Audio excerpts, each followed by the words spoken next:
So I have the pleasure to introduce Rod Whiteley. He's an Assistant Director of Clinical Projects and Quality at Aspetar in Qatar. His clinical and research interests are into muscle injury in general, with a specific focus on hamstring, groin, and calf injury. He has worked in high-level rugby league, rugby union, baseball, football, handball, track and field, swimming, and volleyball, so quite a lot. His current active areas of clinical research are ACL injury and re-injury and return to sport, biomechanical and clinical testing. So we will hear a speech about clinical examination of muscle injuries. So I'm looking forward to see what you will present. Thank you. Thank you well. Now I'm going to, Dankeschön, and I'm going to start my timer because I don't want to get on Suzanne's bad side. I think I can handle you, but I'm scared of her. All right, so the title was Clinical Examination of Muscle Injuries, but I had to make a little bit of a change because it's going to be mostly about hamstring injuries, because that's where the majority of our data has come from. And I don't have like words that I live by, but if I did, probably it would be this. And basically the rule is, as far as I'm concerned, you're perfectly entitled to your own opinions, but you're not entitled to your own facts. And from our point of view, the facts that matter to us most is how much are our injuries taking our players away from training? We know that more training means more performance, injuries stop training, and that's all that matters. So this is me building a dashboard for our footballers up until the year 2018. After 2019, COVID happened, so the numbers got a little bit silly, but we can trust the numbers across these 6 years. And what we found was that basically in total, we'd lost around about 55,000 days to injury, 55,000 days to injury, and that the majority of those, 23,000, came down to muscle injury. So that's why we care mostly about muscle injury. And of that muscle injury, 12,000 days were lost to thigh muscle injury. The majority of those were hamstrings, so that's been a huge focus of us. Before we go further, I should just mention that I'm assuming that as first contact practitioners, we don't miss really important diagnoses. So for example, somebody who turns up with an Achilles injury, a calf injury, an ankle sprain, 1 in 5 Achilles tendon ruptures gets missed, and if that's on us, then that's obviously a big deal. But equally, something that actually happens more often than not, especially if you're not a doctor or physiotherapist, is that you can miss a complete rupture of the proximal hamstring. Because while when they turn up a day after the injury, that's pretty obvious, but when they turn up maybe 5, 6, 7 days later and all the bruising's down here and you poke down in this area and you say everything looks pretty good, it could well be that you're completely missing that. Those people need the input of our medical practitioners, possibly a surgeon. Doesn't mean that they're going to need surgery, but they need the input from all of that team. So I'll just put that to one side. We assume that they turn up with a diagnosis, and a big problem that we currently have, and I couldn't thank Carlos more for such a fantastic presentation, is at the moment our diagnostic categories, I think, aren't helping us. So typically they'll tell us something like this is a grade 1, a grade 2, a grade 3, which essentially means something silly like this. Now at the moment this is what we've had ever since I was an undergraduate, but imagine if we did the same thing for bones. Now in bones, of course, we know that within the same bone, in this case the femur, there's loads of different ways that you can injure the bone, and of course those different kinds of injuries, and in this case all the different kinds of injuries in the mid-shaft require completely different management. They have a completely different prognosis, and yet at the muscle we're still back in the days of saying that the equivalent of, well, all these are grade 3 grade 3 bone injuries, therefore they have the same prognosis and treatment. And even if we picked the same bone and we said, okay, the tibia, these are all grade 3 tibia injuries, then obviously we know that, you know, if it's a spiral, if it's both, if it's a stressy, if it involves the physis, it's a completely different injury. So couldn't agree more with Carlos that we really have a lot of work to do. A step in the right direction has been trying to subclassify these, but we just haven't found this helpful in terms of prognosis of time to return to sport. So all of the different gradings, these are box plots. So what a box plot means is this middle bit is the middle 50% of the population.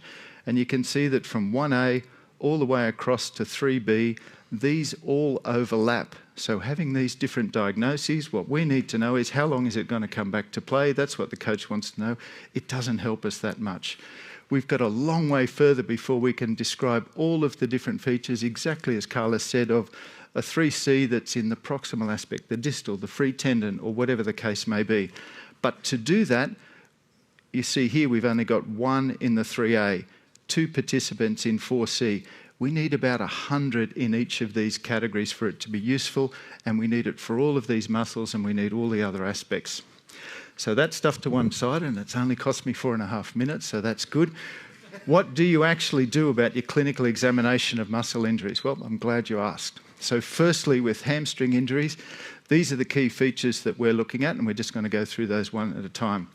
Before I say anything else, like I said, I'm really driven by the numbers. So what matters to us is, are you actually getting your hamstrings better? And so for the last 600 or so, the median and mean time to return to play, these are mostly field sports, mostly football, is about 3 weeks. About 1 in 14 of them gets a re-injury within a year. They're all back to the same level of sport. The coaches tell me the reduction in high-speed running, top speed and distance is trivial. I don't think it is. I think we're underdosing running, but that's the state of it. So anytime somebody comes along and beats these numbers, I'm going to steal what they're doing. Until they beat those numbers, I'm going to carry on doing what we're doing. So what is it we're doing? And this is basically our treatment algorithm. I'm a pretty simple guy. So whatever happened yesterday, the patient is either the same, better, or worse. Now, depending on whether they're the same, better, or worse, I increase the loading, I reduce it, or I keep it the same. That's it. That's as hard as it gets. So how do we know if they're the same, better, or worse?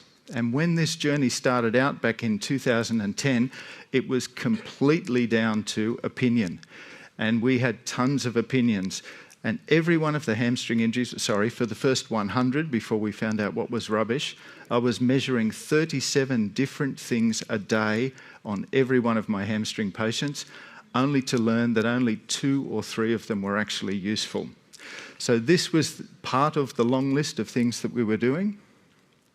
These are the first 400 that started out to include 131. The data I'm showing you includes all of them.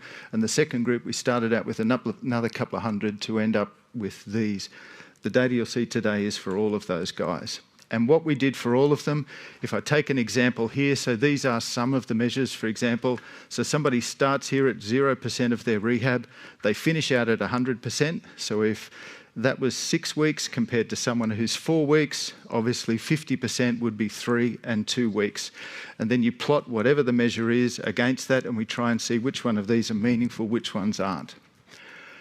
And the one that was most meaningful for us, first off, you can see nickel demonstrating here, was the length of palpation pain as a percentage of its worst. So on day 1, starting off at its worst, coming down to 0%. And there's a real trick with doing this. Your patients aren't going to tell you that they're scared, but they are. So if you just poke your hand in and say, does this hurt? Everyone will tell you it hurts. So my strategy is, I tell everybody, I say, look, I actually push pretty hard. So I'm going to start down here in your calf muscles where I know you have no injury. So I'm already priming them that this is okay. I'm going to push on your calf muscles. And if it feels the same on both sides, that's perfectly normal. Now I'm going to slowly go up towards your ischial tuberosity. I'll just say it right up to the top of your bum there. Anytime it feels different, just put your hand up and I'll stop. So I then just gradually work my way up. I start laterally down here, get up to some point. They put their hand up, I stop. Then I'll come up to the ischium, come down south, find the distance that way. Don't stop just because you've found one injury. Patients perfectly entitled to have as many injuries as they want. So make sure you get all of the biceps, all of the medial hamstrings. And what do the numbers then tell us from that? Well, you really just need to know when does it get down to a third and when does it go to 0? Because when it gets to a third, they're about halfway in their rehab. 1/3 equals a half. A half equals a quarter. 1/3 equals a half. When they are pain-free to palpate, they're about 90% the way through their rehab. That was our most useful measure for hamstrings. Next one was strength, and everybody was of the opinion that you needed to be measuring strength, and mostly people measured it with their hands, as did I when I thought that my hands were so good because I'm such an experienced physio. But it turns out if the difference from side to side for me isn't more than 30%, I can't feel it, even though I've been doing this now for 30-something years. So this particular measure of strength was the way that most people said they do it, and we always try and use a handheld dynamometer, and you can see Hassan's not terribly strong there. But if you've been paying attention, you'll see that this is a bad test, because within a couple of days, this strength basically gets back to 100% of what the uninjured leg was on day one. So don't do this test because it's lying to you. So one of the things that often people will say is, well, look, I know you said those tests are good, but I like doing these other tests as well. Okay, we have a good test that says one thing, and you have another test which we think lies to you, and it says the opposite. Which one are you going to pay attention to now? Don't do the bad tests. If you are going to measure strength, the way to measure strength is like this. So put a belt over the pelvis just here. Just watch out with the belt that it doesn't slip into the gap in your bed, or the patient and you are going to get a bit of a shock. You don't need a belt there, but you can put one on if you want. This strength should be about half of the weight of the patient, more or less, as rough numbers. And the data, or so what the numbers you should be looking at here is, it'll get back to about 90% of the uninvolved leg when the patient is about halfway through rehab. And you've probably noticed that because our guys on median only get back to, they get back to play at about 21 days, we don't completely restore their strength in rehab. So they're back playing football, but they haven't completely restored their strength. Why this is so useful is the majority. I'm lucky, all of my patients that I see are part of a research study, so I get an hour with every one of them. Of that hour, around about 35 minutes is running. So they're doing some sort of running. On day one, running is this, and it's up to a full sprint. So when we track how hard the athlete tells us they're running, from 0% up to 100%, if we compare that to what that strength is, the way that I just showed you, there's a fairly linear association. So if you don't have the advantage I have of being able to stand next to them every single run, ask them how hard it is, how they feel, do we go faster, do we go slower, if they're going to do their running unsupervised, when their strength gets up to about 50%, they're about halfway. When it gets up to 75%, they're about 3/4. It's more or less a straight line. Everyone wants to know about flexibility. Flexibility turned out to be a bit of a bust, but I haven't been able to get rid of this slide from here. Frankly, I don't pay attention to it at all. The athletes like to know it, but this one's way down on the list. And the reason being that you can see it's pretty noisy. It starts off already at about 75%, and it's not changing that much day to day. So it doesn't really help you so much to be able to say you're halfway, you're a quarter, you're 3/4. Sure, measure it, but pay far more attention to the other two that we were talking about. And then finally, what's their pain like just walking around, getting in and out of chairs, going up and down stairs, in and out of your car? This should go down to basically 0 within a couple of days. Why this is useful, though, is if here you've just started to push them a little bit harder running and they come in one day and they say, yeah, no, I'm fine, everything's good, but a tiny little bit getting in and out of the car, how much pain? Half, 1. And the last 3 days it's been 0. Whatever you did yesterday was wrong. It was too much. You need to back off with that. So that's the summary of what you need to do clinically. 12 minutes, I'm good for time. Something that you should pay attention to, but you don't need to measure in practice, because basically everybody should be getting this addressed, but it gives us an insight into what kind of loading we should be putting through our patients. And this is for hamstring muscles, the length of the fascicles for biceps femoris long head. So just as a quick reminder, so biceps femoris long head here, this is the muscle we're talking about, attached proximally with semitendinosus, semimembranosus, completely separate muscle. If you look at biceps femoris long head on an ultrasound image, you can imagine if we have the superficial and deep aponeurosis, the fascicles are running like this, and if I was able to continue that fascicle across all the way, if we imagined it was the same thickness, I could get an estimate of how long the fascicle would be. It's an estimate, it's not how long it really would be. If the angle of pennation varied, then you could see that this kind of fascicle would be really long, and if this was steep, that'd be a short fascicle. That's the broad idea that you need to have here. Now, why does that matter? Prospective study of football players measured their fascicle length at the start of the year, which guys got injured. So the fascicle length on the horizontal axis here, 9 centimetres out to 14 centimetres, so only 5 centimetres in total, didn't get a hamstring injury, 100% chance of getting a hamstring injury. The risk factor that we all know about is that past history increases your hamstring risk, but fascicle length is a modifier. If you have long fascicles, you basically had no chance of getting a hamstring injury. If you had a past history and you had short fascicles, you're about 70% chance of getting injured. So past history and fascicle length interact with one another. Short fascicles and past history make things worse. The other one we all know about is age. Imagine being 32 years old, that old, like just terrible. 18-year-olds up to 32 years of age, and again we have this dose-response relationship. If you've got long fascicles out at 14, no chance of a re-injury. If you're positively ancient, 32, and you've got short fascicles, you're almost guaranteed to get a hamstring injury. So old, more risk, short fascicles modifies this risk. Well, what can I do about it? My parents gave me the fascicles I have. The good news is you can change fascicle length depending on the kind of loading that you do. So this study that I'm about to talk about actually used an isokinetic device, but just to give you the idea of eccentric overload versus concentric, but matched for the amount of work that was done. Looking at fascicle length change now. So increased by 1 centimetre, decreased by 1 centimetre. These are the sets and reps so that you know the load, because you're going to see that this exercise has a dose-response relationship. If you're doing eccentric, which I strongly advise you should, within a couple of weeks you can lengthen your fascicles by 2 centimetres. Remember, our graph only went from 9 up to 14, 5. You can shift 2 on that scale. If you do concentric, a week later, you've shortened your fascicles by 1 centimetre. So just by choosing the kind of exercise you choose, we've got a 3 centimetre turnaround. Remember, our graph only went 5 centimetres.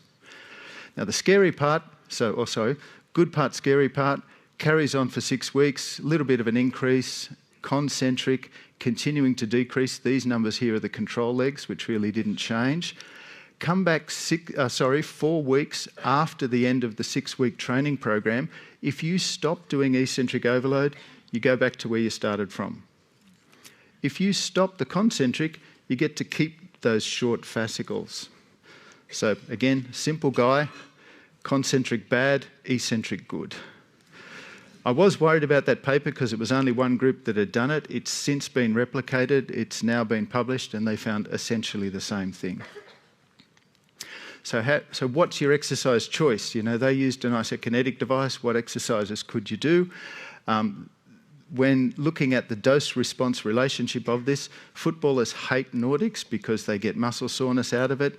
What's the minimum amount of load that you can do for it? So these guys compared a high and a low volume. So 2 weeks of nasty, twice a week, 4 sets of 6, and then you could drop back down to just once a week, 2 sets of 4, compared to a big dose. What's the difference between the two?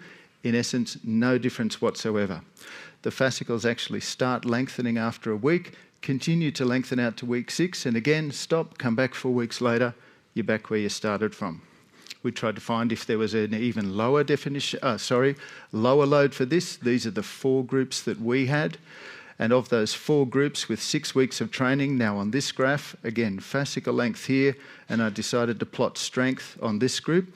If you do hardly any training, you get hardly any response. And the more load you develop, the more you increase your fascicle length and increase your strength.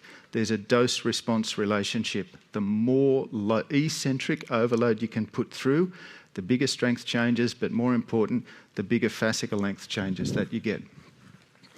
Again, after 4 weeks of detraining, they all went back to where they started from. So the really important take-home message here is The patient's at the end of their rehab, you've done whatever they've done, I've now got these exercises for you. This is why you need to carry on doing some sort of ongoing maintenance to stop you from coming back.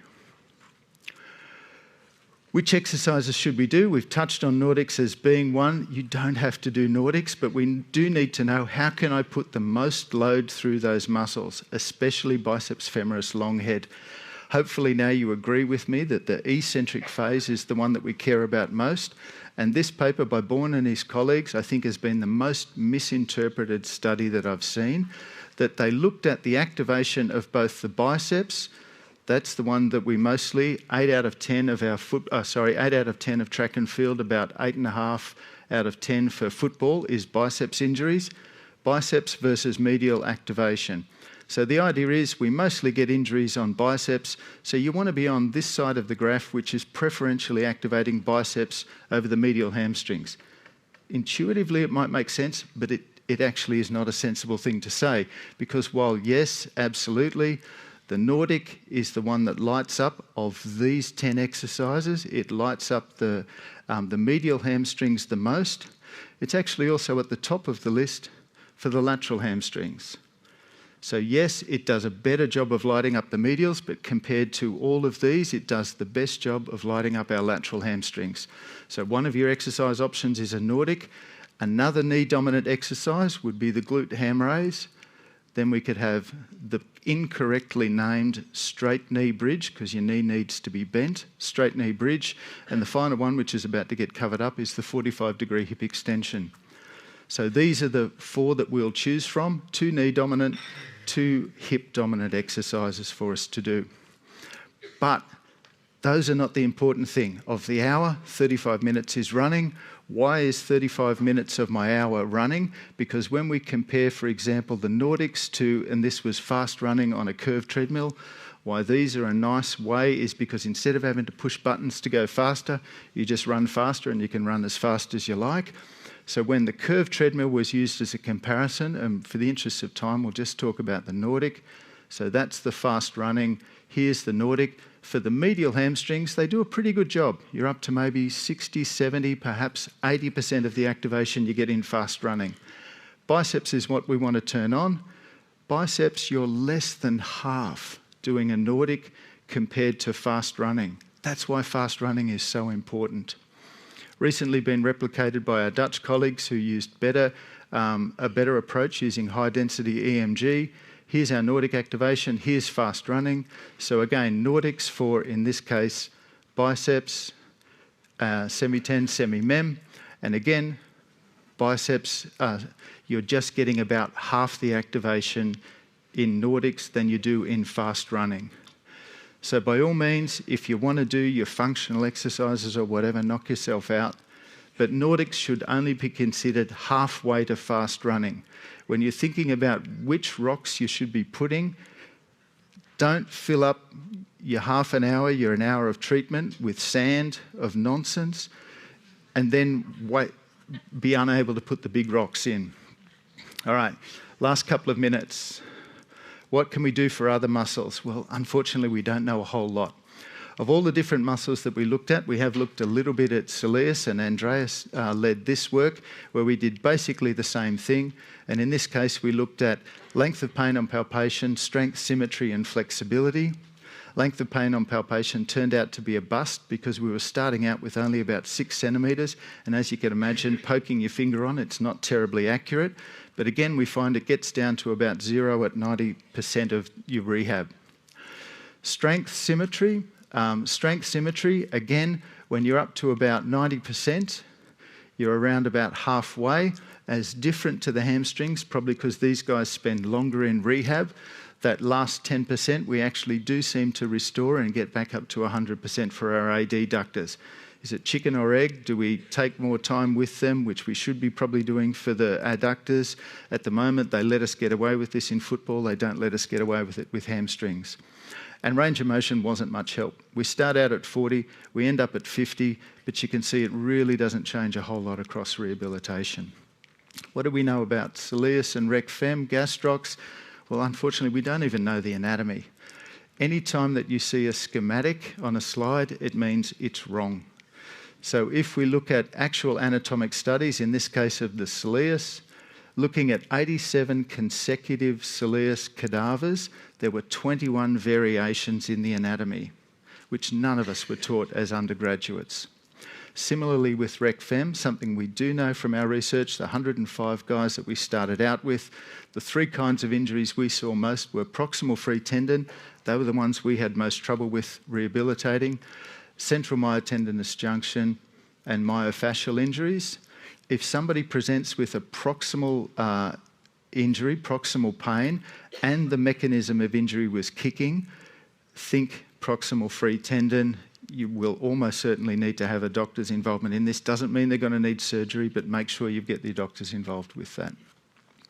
And again, the anatomy up here is variable. So you'll commonly see stuff like this, which completely ignores the indirect head. Some unpublished research, please don't put this up, shows that the anatomy up here is, again, far more complex than we've previously thought. All right, last couple of minutes. If running is so important, why don't you measure running mechanics? Now, you're going to have the other side of this argument coming up in a couple of talks from now. I'm going to tell you why, like that inner range strength, we don't do that test anymore. We don't look at running mechanics as part of our rehab. Ah, crap. I'm sorry, Suzanne. To do that, I think these are the steps that we'd have to do. At the moment, we've done none of those, but step 1 would need to be that we consistently have to identify faulty running mechanics which are associated with injury. I used to think I could just do it with my eyes, and then when all of us got a supercomputer and a high-speed camera that we can carry around in our pockets, we thought, oh, we can film this stuff and we can see it. We've got a fancy lab that does this stuff. You cannot do it with your eyes and you cannot do it with your phone. So as much as you're going to see stuff on YouTube and wherever else that shows you things like this, it is not accurate. And the reason it's not accurate is even if we take the absolute best case, so here I've used my 3D software, the easiest angle to measure is knee sagittal plane flexion. I went and actually put markers on the greater trochanter, lateral femoral condyle and lateral malleolus, and just by moving the camera angle around, look how much this angle changed. That guy's not moving just by changing parallax, moving in, moving out, and that's not when you're wearing your clothes and at different distances and lousy resolutions. You can start by having a look with your camera. If you actually want to measure this stuff, unfortunately at the moment you need a lab. So what's the evidence say? There's 3 kinds of studies you can do. We could take people with a hamstring injury and a healthy leg. We could take healthy people and injured people, and the best kind would be we take a whole bunch of healthy people and we figure out what's different biomechanically with the ones that get hamstring injury. If we take the within subject, and this is going to be the general pattern for all of these that you see, the factors that they've looked at, here's the different authors that have looked at it. And if I take, for example, ground reaction force, within subject, the first guy to look at it says there's a reduction. If it gets replicated, they say there's no difference.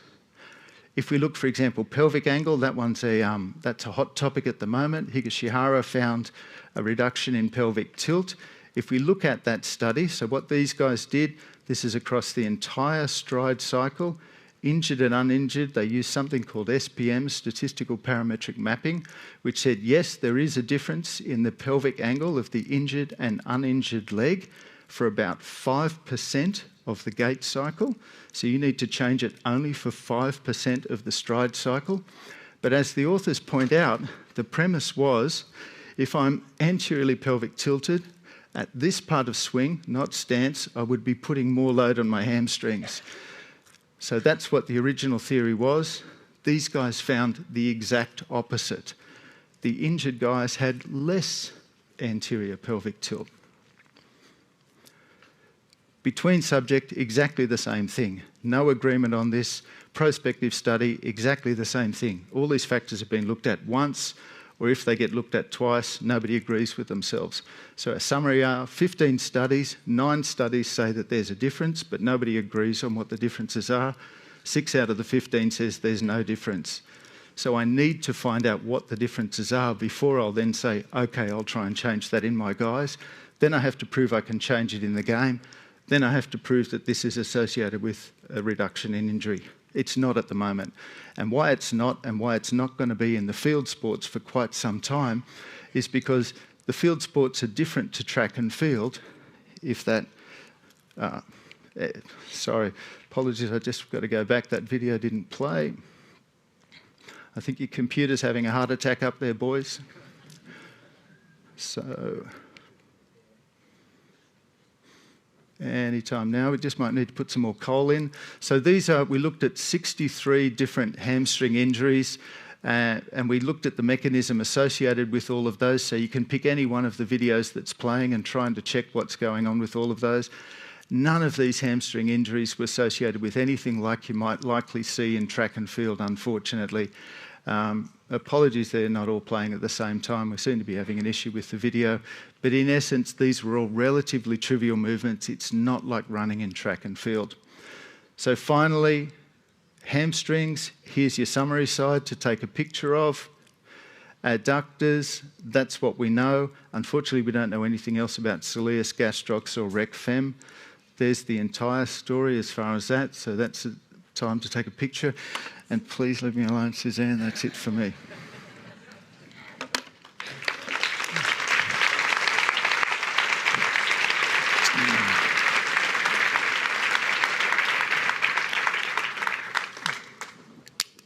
So are there questions?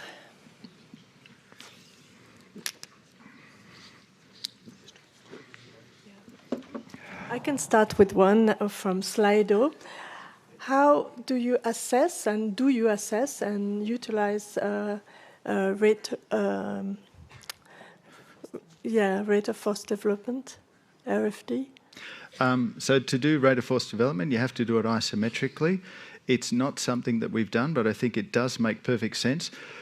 Some stuff that I didn't put in here is that we've got some extra data now where we're up to look at re-injury rates. It seems to be that the guys capable of generating the most force and the guys that generate the most force the most rapidly are a bigger chance of getting re-injured. And so unfortunately that becomes a little bit of a problem for us in rehab. That's like at the end of rehab, hey, that's great, you're really strong. I will need to keep you into rehab until you get a bit weaker so you can go back and play. It might just be the nature that, as we know, the guys with the higher fast twitch muscle fibre type are more likely to get injured. Our best athletes, probably there is a subgroup of guys who can just generate too much force. And at the muscle tendon junction, like Monica was talking about earlier today, if they put too much load through that, it looks like the muscle tendon junction doesn't really remodel under loading where everything else does. Or if it does, it doesn't do it in 6 weeks. Perhaps they just are capable of putting too much load through that. So the clinical takeaway for me is the guys with very high rate of force development, very high strength, and recover very fast. So clinically, they seem to be doing very well. Those are the ones I get a bit scared about, and then try and have a chat with the coach and the player. Can I keep this guy just for a little bit longer to allow a bit more biological maturation to go on and keep loading that up as much as I can? Some questions there.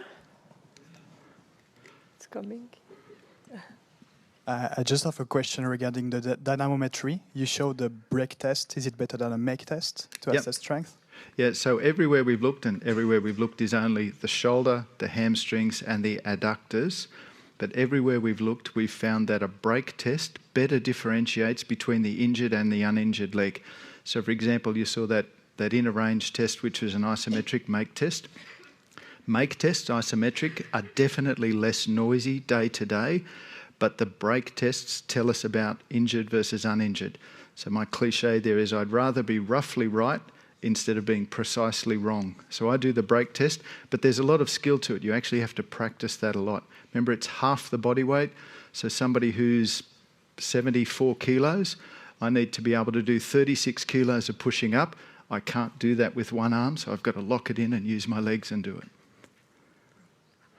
Hello, Rod. Thank you for your presentation. What's your take on the maximum speed and maximum distance on high speed running as a factor for return to sport, especially in elite sports where you have maybe data beforehand? Crucial, absolutely crucial. So any time that you know this is how fast the guy ran before and this is how much fast running they do, in my opinion, we need to not only prove that you can do that again, actually, I'd like you to be able to prove that you can do a little bit more before I think you're safe. And when you have those numbers, that's great to engage the athletes, because they now know when they're running in rehab, they know, hey, I'm only running at 60%, 70%, whatever. But if it's like, you used to top out at 32, and at the moment we're only running at 28. You used to do 250 metres of sprint distance in your 90 minutes of game. At the moment, we're only doing 60 metres of sprint distance. Do you think you're ready to go back and play? And you can also take that to the coach as well. So that's a great way of, hey, yeah, I feel really good. Sure, you can have him back now, but just realise this is all he's capable of. You might get away with it playing basketball, where you can just kind of amble up the court if you're not doing fast breaks, if you're a strong forward or something like that. Track and field, you cannot get away with it. Football, very position specific. Alex, good? Yeah, I just have one more question from Slido.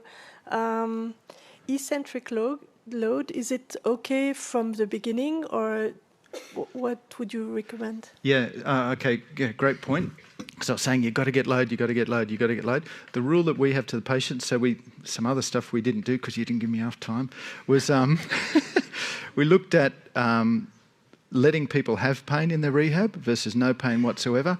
There's no difference in outcomes in terms of time to return to sport or re-injury rates.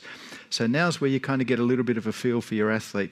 And you're very tentative, cautious, afraid kind of athlete. Then the way that I spin that to them is, you know what? It's not no pain, no gain. If you get any pain, that's our limit. I'm not going to go any further. Your guy who wants to push on, I'll say, the way I'll describe it is, I'm quite happy if you're feeling that kind of sensation where the injury is.